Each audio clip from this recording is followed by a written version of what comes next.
Good morning, I'm Itzael Garcia. I am Breanna, and welcome to The Bridge. The bridge is your connection point between everything happening in community to ensure that children live well, learn in great schools, and realize their hopes. The Bridge will bring information, insights, and stories from classrooms, schools, neighborhoods, and city council, state leaders, and beyond. Our aim with this platform is to educate, elevate the good that is happening, and expose the places where justice is still being delayed and denied. Thank you for tuning in, and again, welcome to The Bridge. Coming up on The Bridge, we're talking college access and how schools are making college possible, plus your FAFSA key deadlines and updates you can't afford to miss. We'll also take a closer look at Denver and Aurora Public Schools and break down Aurora's Unified Improvement Plan. It's crunch time for GLTV and local efforts continue to ramp up ahead of Election Day. And finally, it's Halloween time. From pumpkin carving to trunk or treats, we've got your festive roundup. All that and more coming up next on The Bridge.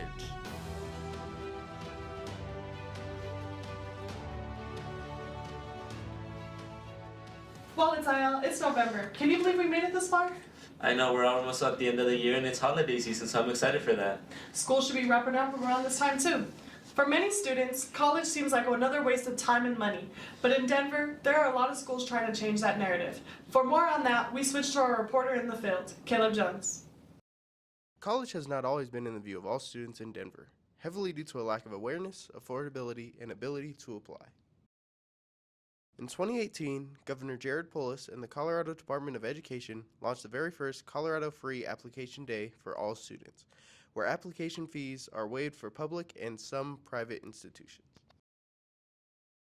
With this initiative today, students across Colorado are able to apply to their dream schools at no cost, opening doors that may have once been closed. But that is just one of the barriers. We headed out to DSST Elevate to hear how their school in particular is jumping over barriers for their students and making their college dreams a reality. At DSST, we teach College Success Seminar to 9th, 10th, 11th, and 12th. 12th grade is a bit more frequent. We teach them every week, and then second semester we ease up because most of the work they have to do is in that first semester. 11th grade starts increasing the frequency of seminar in second semester because that's when they need to start preparing. And then 9th and 10th, we really just start doing identity work. A lot of kids are thinking, I just want to make a lot of money or I want to go into nursing, but they don't understand all the other opportunities that exist. Here at Elevate, we are predominantly students of color, also first-generation students, and so often our parents don't even know what they don't know, and so it's our job to really help students understand what they're looking at, how to apply, financial aid. So this room right here, it's open to students during lunch.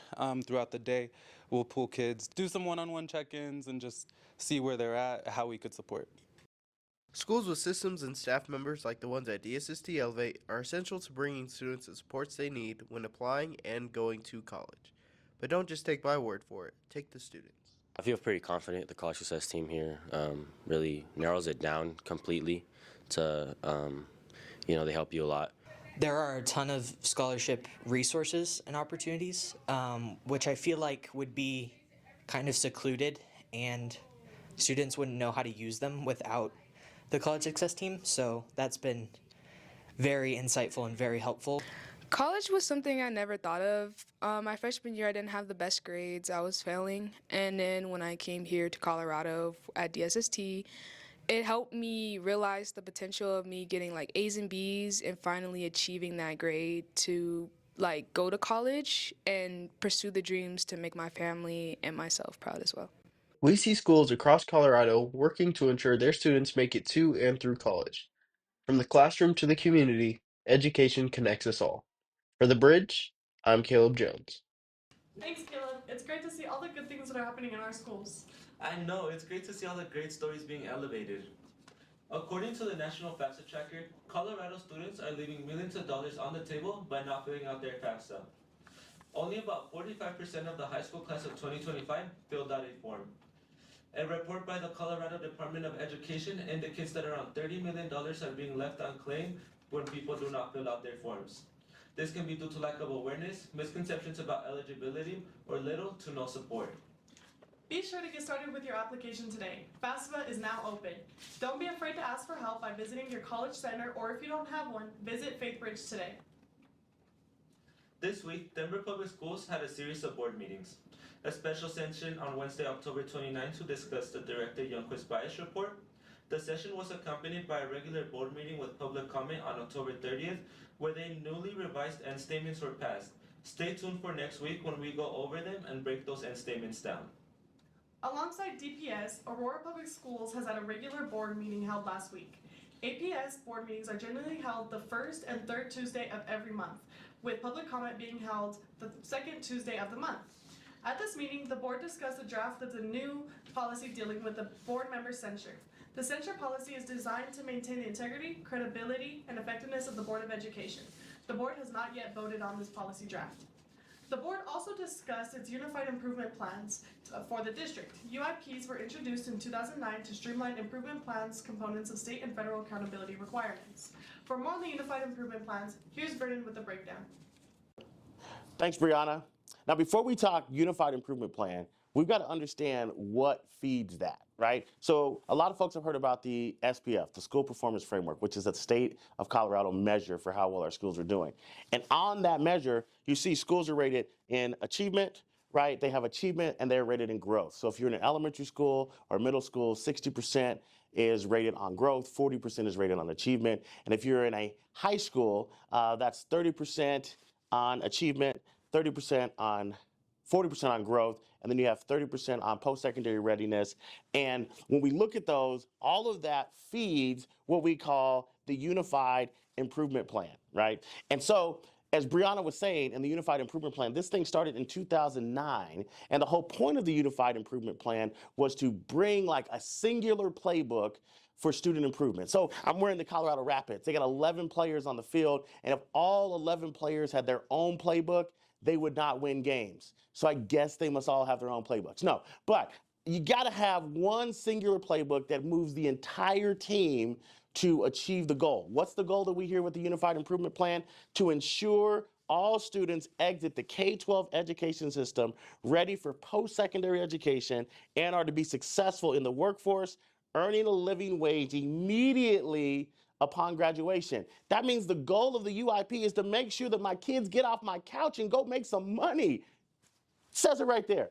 That is the plan, is that we're supposed to be moving all parts of the system towards this end. So when schools get together to do this, schools are working on, from the school district level to the school itself, the Colorado Schools Districts can improve student learning and system effectiveness by engaging in a cycle of continuous improvement to manage their performance. This is not a one-time thing. This is an ongoing thing that helps schools move from where they are in achievement, where they are in growth, where they are in post-secondary readiness, to ensure that we have a comprehensive plan that includes all stakeholders. Parents need to know about it.